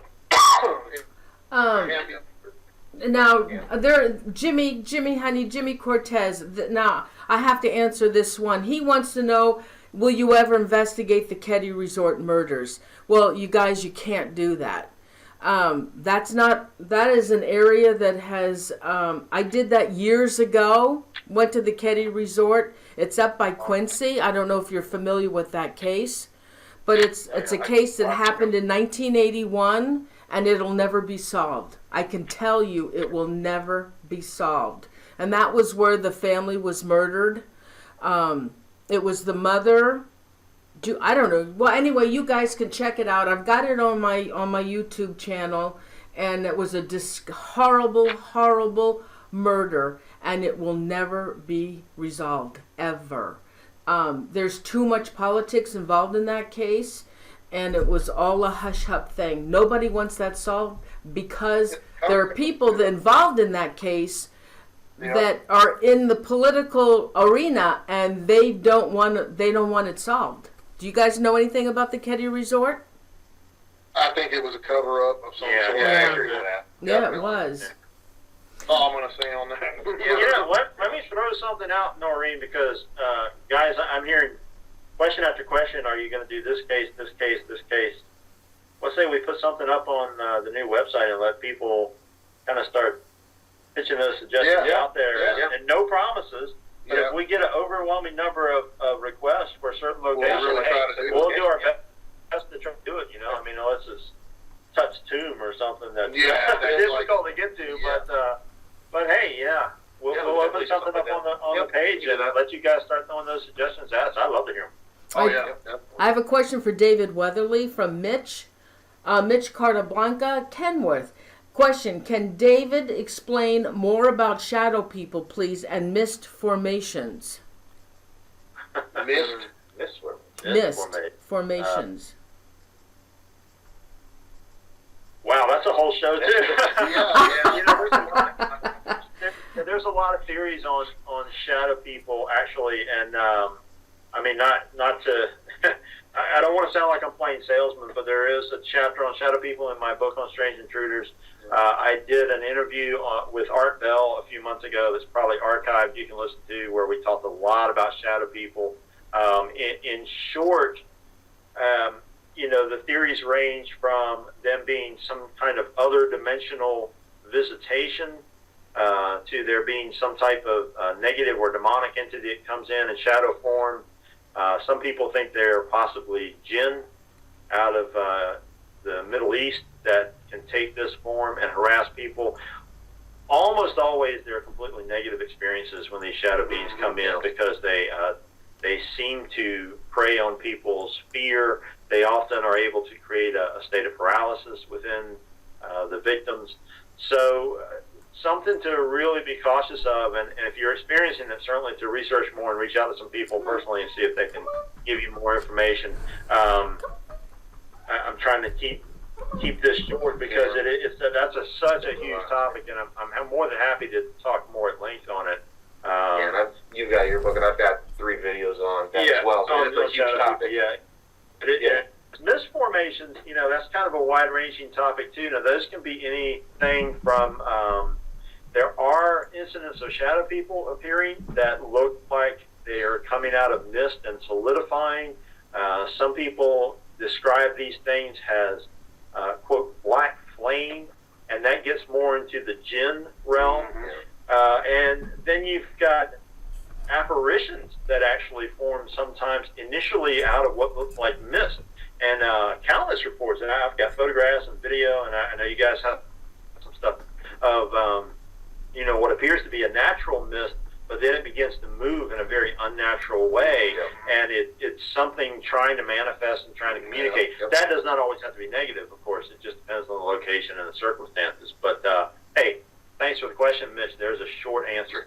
Okay. I've personally witnessed what I refer to this one shadow figure as black smoke. Yes. And it was moving a lot of those with cases, an intelligent deal. And I, on my website, I actually have a picture of a shadow figure I captured at a old Coca-Cola bottling factory in Charleston, West Virginia. And then I also caught a shadow figure at Tala moving across the hall. And those ones it's hard are to forming, see, but you can see it. those ones forming out of smoke or what looks like flame, I'm pretty convinced that that's jinn. Because when you go back to the early lore of the jinn, the quote says the jinn were formed of smokeless flame. And some people interpret that as some type of plasma, but a lot of people interpret it as like a black flame or black fire, and some of the interpretations of the original Arabic translate it like that. So I really think that's the area that we're getting into with that. And the white mist too, I'll touch on that real quick. I've actually seen some locations where a personal residence, if you will, kept reporting they were seeing this in their house. And so I went to check it out, and turned out to be, they had one of those old swamp coolers for their air conditioning. And the condensation in the house was actually making these mists form. And you could see it, and and we figured out what it was. We turned the swamp cooler off, let the house get to a normal temperature, opened all the doors, windows, everything, and then nothing. Turned the swamp cooler back on, waited about an hour. Sure enough, there it was again. That's right. So, you got to rule out those kind of things first before you can say it's a paranormal in nature. And it was a white mist. Oh, yeah, white mist. Mm-hmm. Oh, interesting. All right, we got more questions. Kathy Cilantro wants to know, how do you feel about aliens, and have you had any encounters? That's another show. Yeah. Go ahead, take it, Mike. There's only one thing I can say. Yes, I believe in aliens. I can't specifically. I have not had a personal encounters, but I also cannot tell you why I know that they're aliens. So I'll just leave it at that. Oh, that's it? Another big topic. Yeah, That's a huge another big topic. I'll just say this, short answer. I have seen in the sky that I know that are not ours. One of my jobs in the military was walking circles around every known fighter jet and bomber we have in our arsenal. That's all I can tell you about that. Yeah. And my answer is yes on both, and I have seen UFOs. So, next question. Okay, all right, this is from Alan Sergioner. Noreen, can you ask, as a kid, I always got chased in dreams, but like nothing had me below the knees, and I couldn't run fast, but I always stayed just out of reach of what was chasing. Had below the knees. What do you mean? Something had a hold of them below the knee? That's what this Alan said. That they chased. Always got chased in dreams, but like something had me below the knees, and I couldn't run fast, and I always stayed just out of reach of what was chasing. So I guess they never caught up with them. That falls in the realm of what's called night terrors or sleep paralysis, and there's a lot of different phenomena that kind of bleeds over together. At the extreme end, it can turn into what's called the night hag, and manifestations of something holding the person down and draining their energy. So this is essentially one of the, and not to belittle it at all, but one of the minor expressions or forms of that type of sleep paralysis. This and it is very frightening. Don't get me wrong, but this sense of being chased and constantly pursued but not caught, and yet not able to get away from the thing either. So if you're seeking more information on that, read up on night terrors and sleep paralysis. Yeah, and there's a lot of great history and folklore, depending on the different cultures that has been experiencing those night terrors and the night hag. And it's really, really interesting. There's a whole wealth of information that we can't get to here, but it's really interesting. So definitely follow up on, look up those terms, night terrors, night hag. Another whole show. I hope you're writing these show ideas down already. Oh, okay, hold on. Oh, geez, we got more. Okay, Nancy Sepulveda, has any of you thought of investigating paranormal cases here in Texas? Oh, yeah. Oh, yeah. I've investigated quite a bit in Texas, I love Texas. So some great locations. Yeah, absolutely. Yep. God bless Texas. Okay, Terry, Terry had to go feed her cats, but she didn't know if this was asked. Are they going to Europe or Asia anytime in the future? Yes. Wouldn't you like to know? Yes. Yes. We'll just say yes. Okay. A lot of people are interested in UFOs. Okay, I have another question from Donna Gorton. Skinwalker Ranch. Will you ever go there? Yes. Let us say this, because I've investigated in that region pretty extensively, and you cannot officially go on Skinwalker Ranch. It is private property, and I will not openly say that I have been on Skinwalker Ranch. However, that being said, let me say this. The Skinwalker Ranch is in an area called the Uinta Basin, and that's a portal area.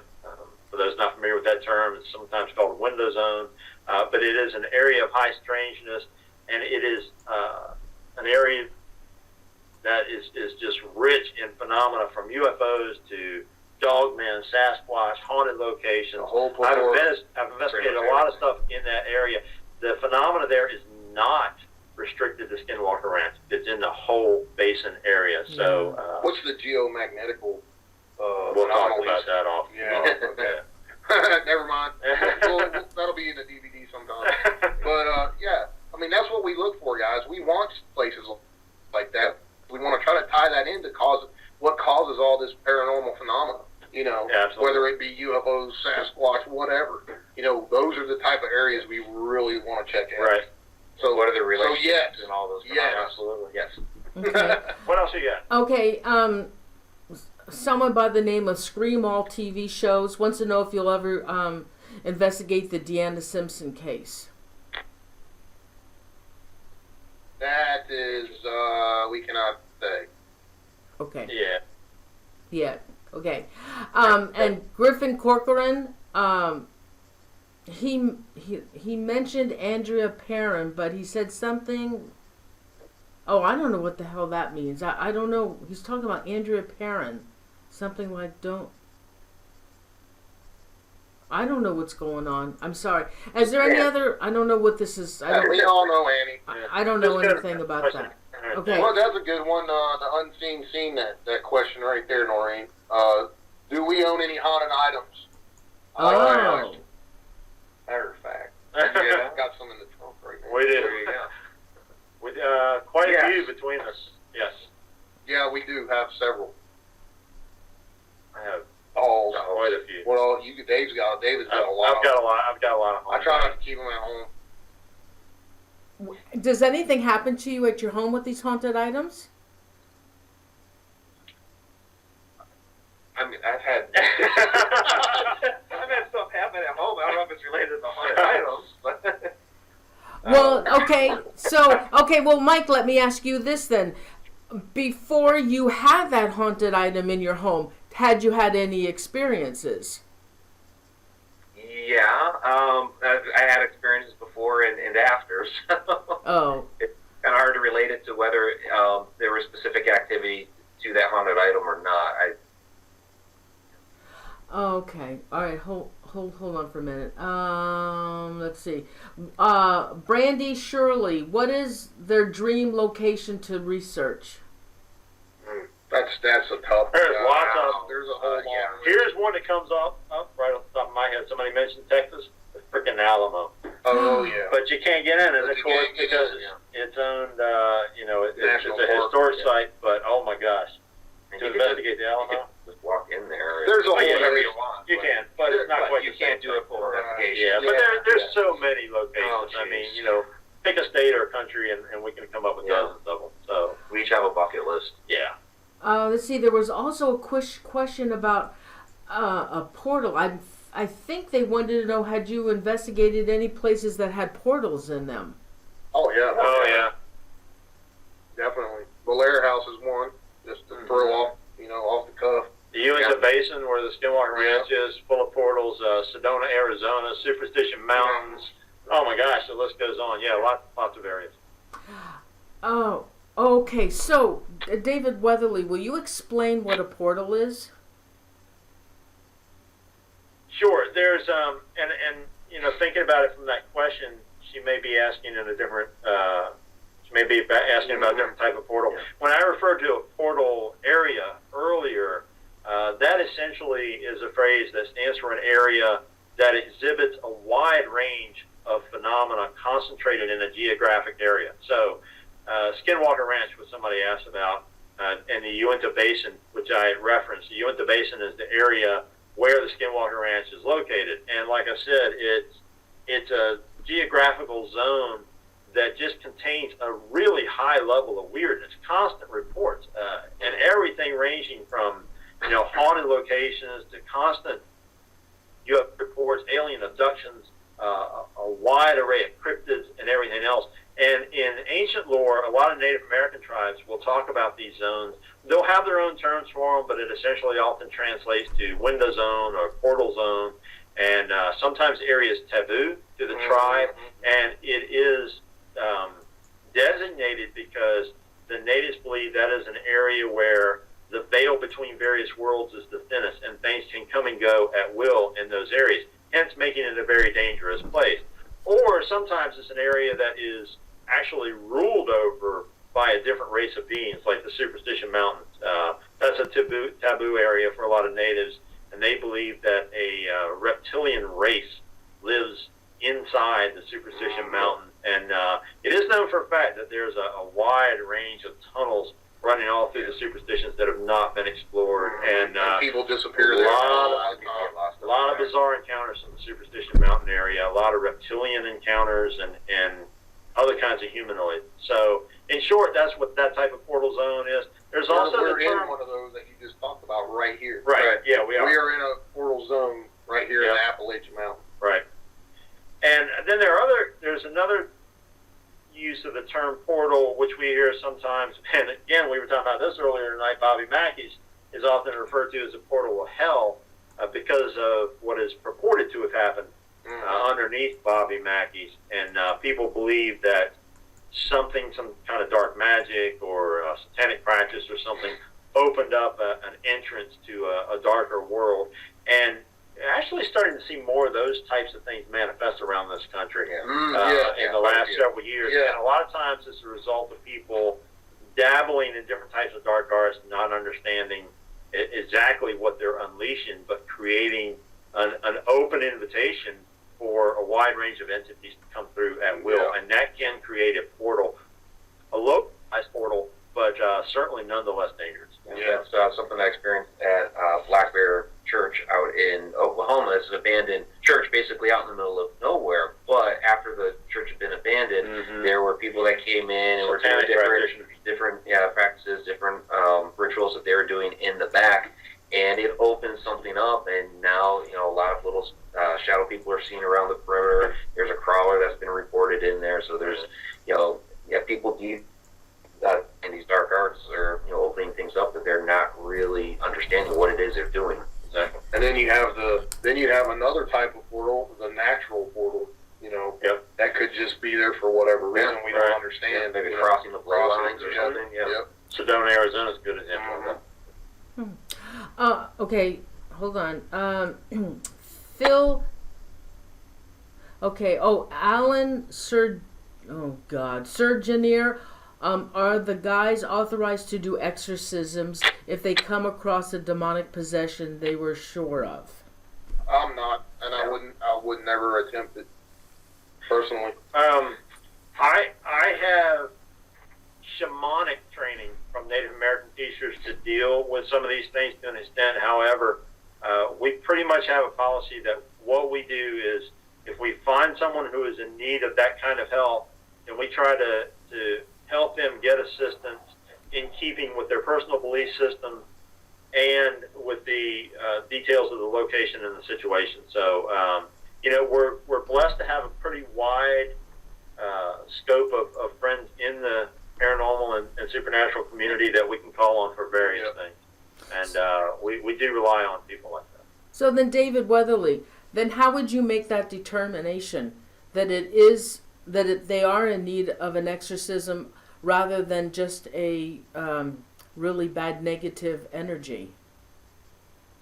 Well, I think that comes up during the course of the investigation. It starts to become clear, and that's not something that you can often determine with just one singular investigation. It takes a series of them and, a very close study of the circumstances going on with the person or the family. And, people like that, we always try to put them through all the stages. The first thing is to look to their personal minister or priest for their physician, to make sure there's nothing physically going on. There's not a short answer to determine that. There really isn't. Yeah, different process. You gotta see.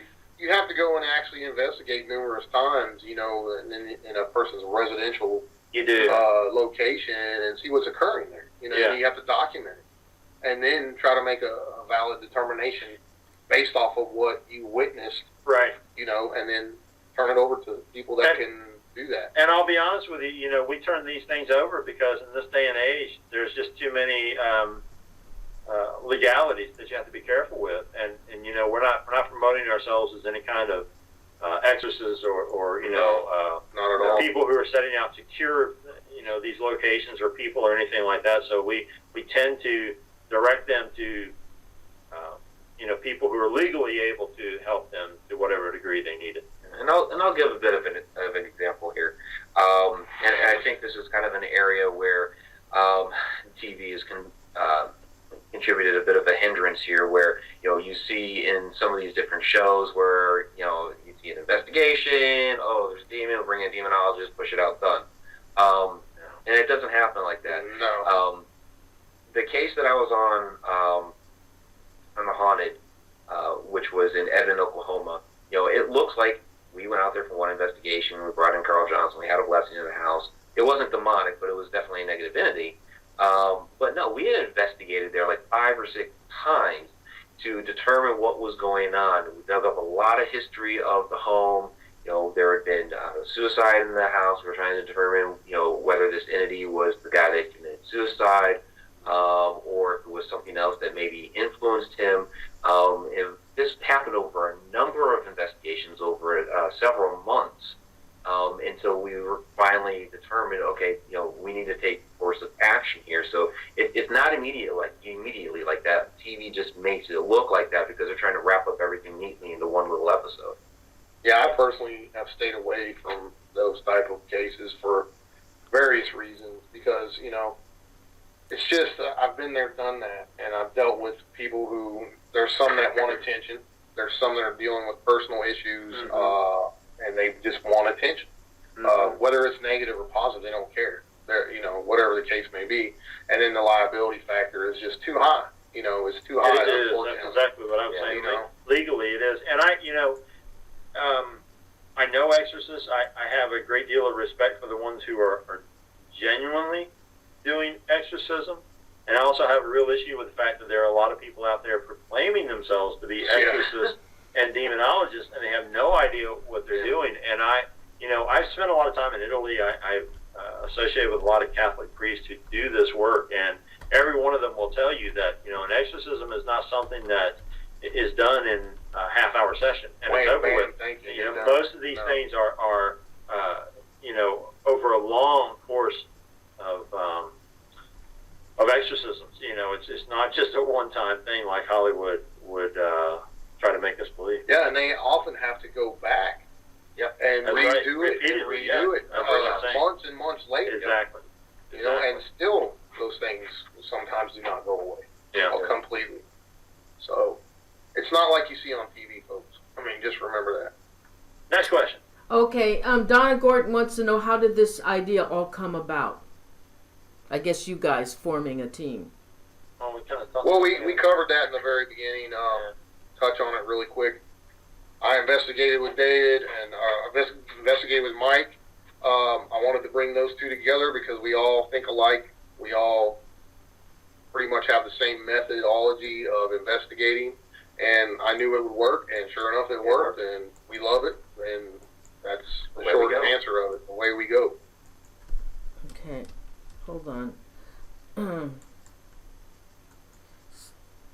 Okay, Phil M. He wants to know, will they investigate werewolves, dogman, Bigfoot, and other cryptozoologist entities? Yeah, we sure will. Absolutely. Definitely. Everything. Everything, guys. We're going to be doing a little bit of everything. In fact, I'll say that one of those things we've already investigated, and you'll see some of it on an upcoming DVD. Yep. We have stuff that you guys don't even know we've done yet. Okay, hold on. I don't think I can type. Okay, there it is. All right. Let me see. I got another one. Okay, Phil also just made a statement about that he heard a lot of people are being killed at the Superstition Mountains. Yes, that's true. Yep, absolutely. That's true. Absolutely. Yep. People come up missing, and then they find other ones dead, and their bodies are ripped apart. And they determined that the bodies were ripped apart before death, not after. Right. So it wouldn't have been by like coyotes or anything like that. So Thomas Jefferson. Ooh, It's that pretty sounds tough. like that sounds like a show we should do. Oh yeah. Yeah, could be. Okay, and Alan, another We can question from Alan Surgeonaire. What do you guys make of the people who are all into evoking demons, like the Zozo, who was mentioned on a lot of Ouija sessions? Is there really a Zozo?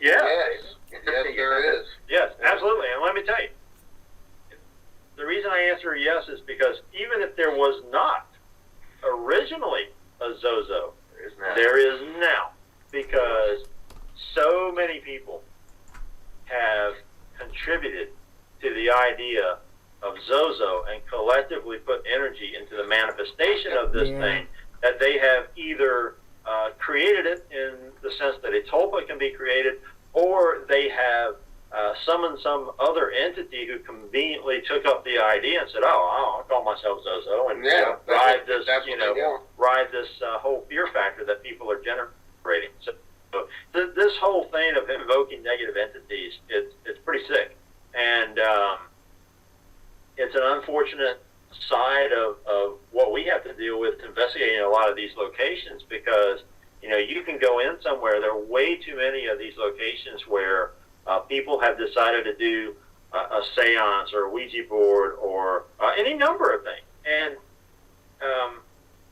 the issue with using any of those things is in the way that it's used and the outright stupidity of the user. Yeah. Because, 99% of the time, the problem with a Ouija board is the person will sit down and say, I invite any spirit that's here to come in through me or through this board and talk to us. That's a broad invitation to anything, and that's exactly what a negative needs. It needs an official invitation so that it can come in past any kind of protections that are there. And, guess what? These people, they never tell it to leave. They shouldn't be invited in to begin with. They don't close it down. Yeah. They never close it in. And They freak out for a second and leave the board. yeah, they fling the door open, and if you lived in an area where it was teeming with wild animals and bears and coyotes and everything, and you left all the doors open and food on the table all the time, guess what? They're eventually going to catch whiff of it and come strolling in the door. Exactly. So it's the same thing. And you don't have to have an actual Ouija board, folks. You can make one out of paper. It all is the intent.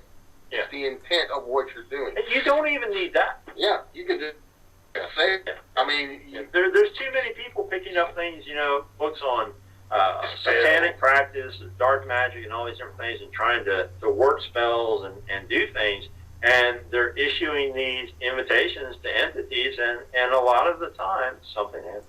I think it comes down to, again, people are seeing this stuff on TV or in movies, and they think it looks cool. They really don't understand what it is they're actually doing. I've known several people personally that used to be pretty good people, and they've changed because of doing stuff like that, and they became really negative, dark people.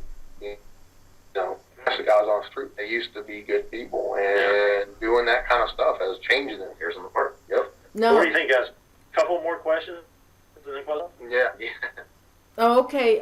Can you explain, David Weatherly, what a tulpa is? I knew that was coming. I shouldn't have opened that door. The short version of that is tulpa is a Tibetan term. It comes out of the ancient traditions of that country, and the rough Western translation for it is thought form.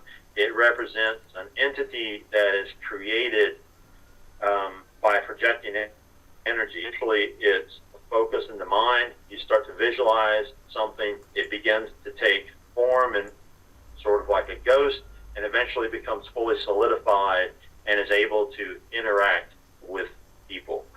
This is a pretty in-depth topic. I am actually just did part one of a webinar on tulpas, and there's a second one coming up on Jim Harold's podcast. So check my Facebook page or my blog, and you'll see information about Okay. Isn't the tulpa. Slender Man is an example? Slender Man is an example of a modern tulpa that's being created by through the collective consciousness, because you've got thousands of people who believe in the existence of the Slender Man, even though we can trace the origins of the Slender Man on the internet as part of a contest. But independent of that, all these people are claiming they're having encounters with this thing. So again, it's a focus on negativity. Yep, focus on negative. So, David Weatherly, since they have, like these girls that have attempted to kill people, and they've made this Slender Man real, is it now real? That's a theory. That's a theory. Possibly. There are a lot of people who are physically encountering Slender Man, and they have never heard of Slender Man when they have these bizarre encounters, but they're seeing an entity that matches the description. So, again, we kind of go down the rabbit hole with this, and we have to ask, okay, is this something that is being manifested through the collective consciousness, because you have thousands of people focusing on the negative concept and idea of this dark entity, or is it some other dark entity that already existed and is riding that current into manifestation and using the advantage of having all these people fear the Slender Man? And a lot of these entities that, all throughout history, different folklore and legends from around the world talk about these various entities that can shapeshift and assume different forms.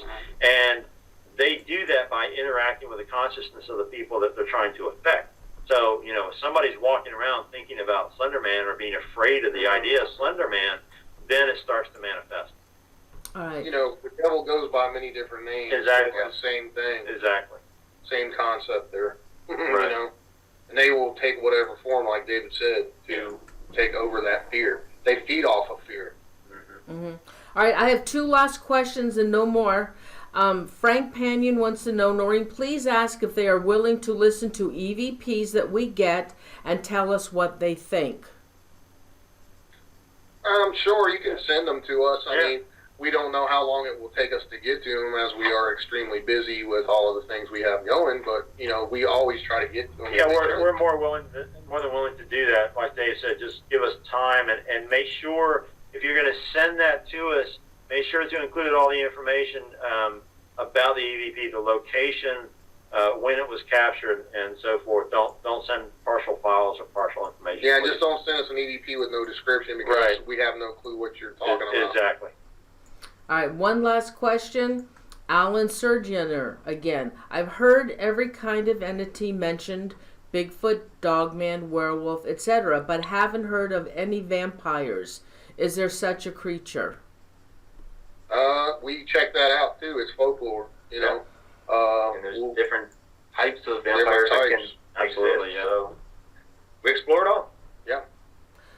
Okay, we're not going to take any more questions, guys. We've been on for, almost 2 hours now? Yeah. Okay. Wow. Boy, time went by fast. See how much fun we're having.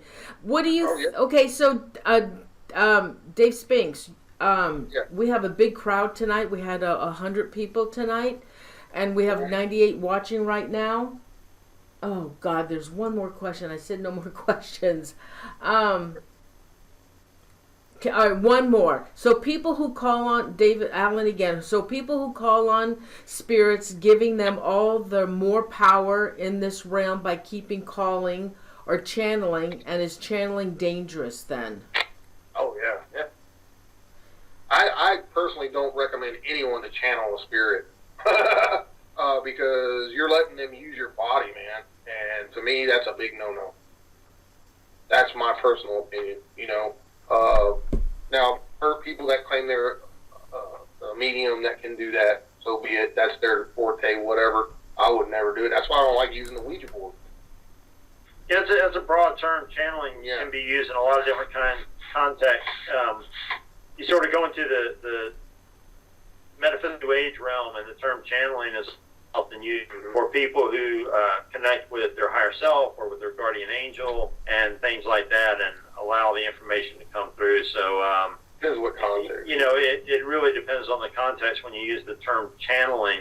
But in general, if you're projecting a lot of negative energy into or energy into negative entities, then you got to understand that the consequences are going to be pretty nasty, because you're focusing on something that's very dark by nature. Yeah, be careful what you ask. Where's your vibration? There's a vibration at the time. You higher vibration or a lower vibration at the time, and that you're trying to channel that type of of anything you're probably going to encounter. Be careful what you ask for. You might just get it. Yeah, that's what they Might be say. small. Dave Spinks, you have a tablet. Do you guys want to do shout outs to your chat room? Sure. Janet W., Andrew Cox, Janice Ball, Frank Panion. Let's see. Phil M., Royce, he's our mod. Thanks, Royce. Jen LL, Kathy Salento, Asilis, Willful Today. Go ahead. Yeah. Super Gamer, Janet W. Can I just say one thing? We all need to give love and light and bring positive energy to Super Witchy Gamer's husband. He's on a monitor, and she wasn't sure she could come to the show tonight, but she's in here right now watching you guys. Okay, thank you. Also, well, too. Hey, there's Unique Annie, Lynn, Nancy, Louie 2B, Ginger, Donna, Sandra Miller, Jill. Zoe Small. We love all you guys and really appreciate you joining us on our live feeds and on shows like this that we do. And hope that you'll keep hanging with us. Rose in there. Yeah, thank you guys Thank you so much. I'm going to give away a t-shirt before we end this up. Oh, okay. Let's do the t-shirt. Let's see, how many people we got watching? 93? 93. All right. First person to pick a number between 1 and 25, ready, go, wins a free t-shirt. 30 seconds away. Right, 30 seconds away. So they're going to see it.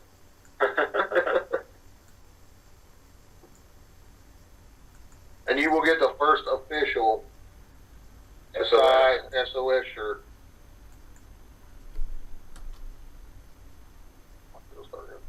Yes, sir. Well, there's one. Here's the number. Okay. Got it? Yep, got it. Griffin, we're shouting you. Look at it go now. Oh, yeah, there it is. Nobody's hit it yet? No. Not yet. Keep them coming. Damn. Goes fast. Annie got it. Unique Annie. Number 9 was the number, guys. Congratulations, Annie. Kind of fitting. She's with us all the time. Yeah, it's the first time she's ever won one. Kind of cool. That's good. So you know where to reach me. Send me your address and your size. Okay, I'll send it out in a few weeks. Thank you guys so much. Really enjoyed sharing this with you guys tonight. It's been awesome. You guys are awesome, man.